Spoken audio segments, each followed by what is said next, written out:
Children, I hope you have completely studied your history chapters, civics chapters thoroughly for the exam.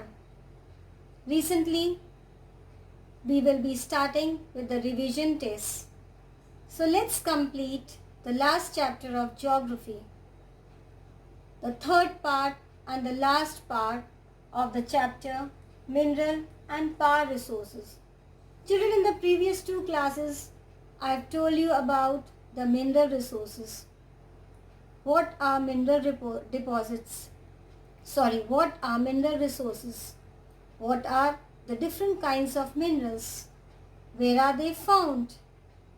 And why it is necessary to conserve minerals? The importance as well as uses of minerals. Then in the next class, we studied about the power resources. What are the different sources of power? From where do we get these power resources?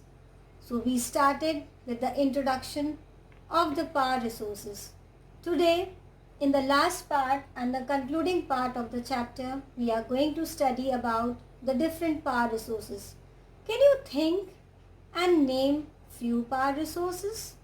Yes, they are coal, petroleum, hydroelectricity, solar energy, etc.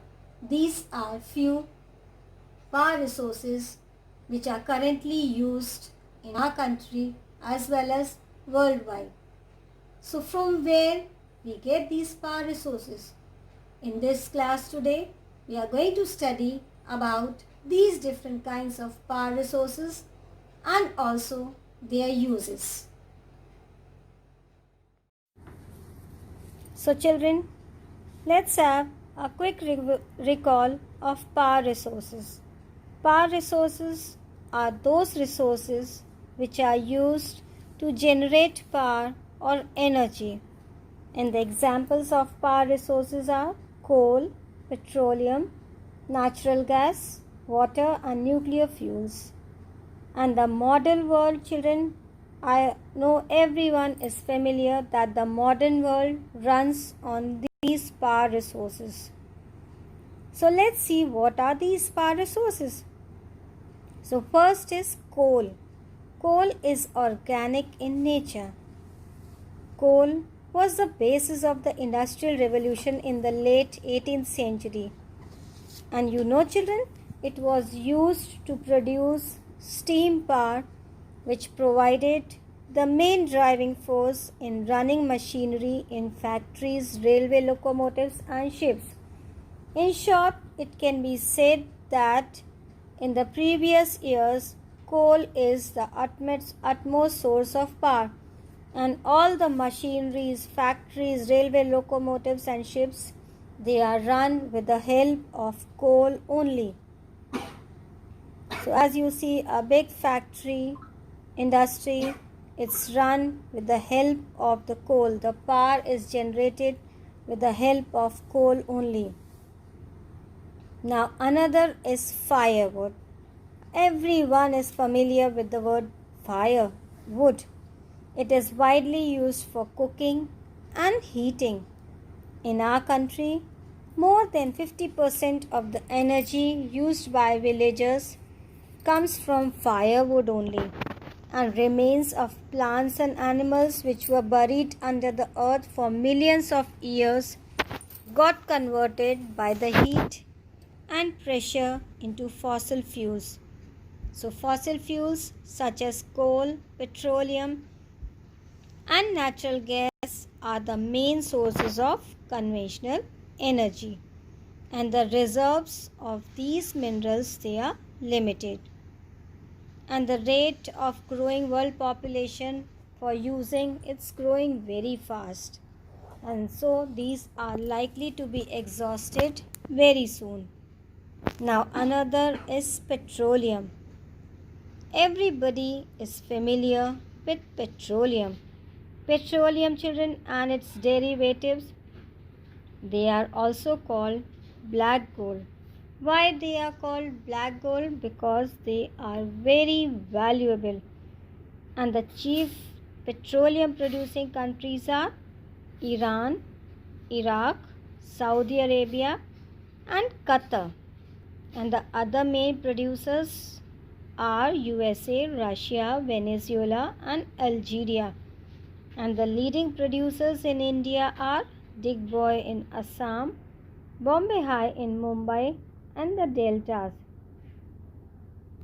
So, and everyone is knowing about the uses of petrol.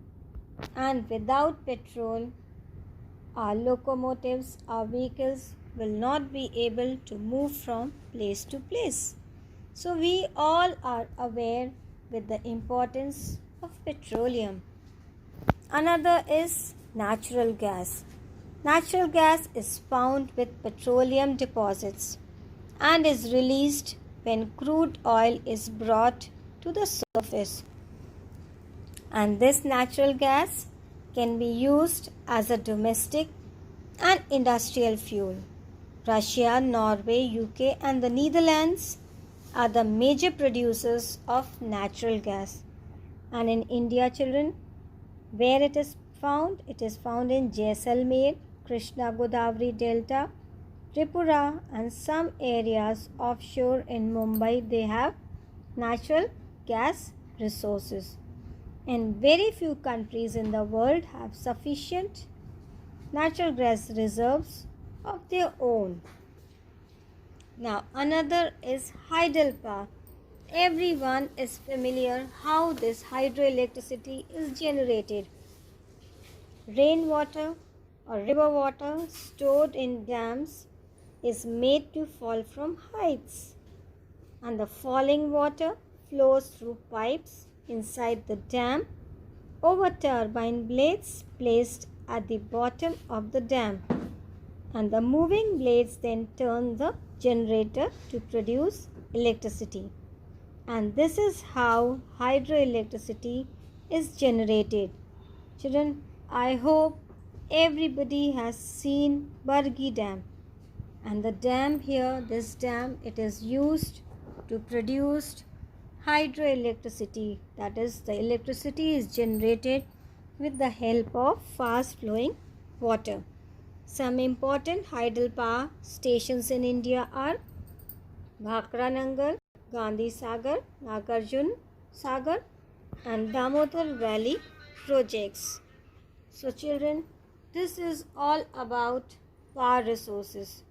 I hope till now you have gone through the chapter, read the chapter, and marked all the important points related with the mineral resources, the different types of minerals, where they are found, and the power resources, and also the different types of powers and how the electricity is generated with the help of these power resources.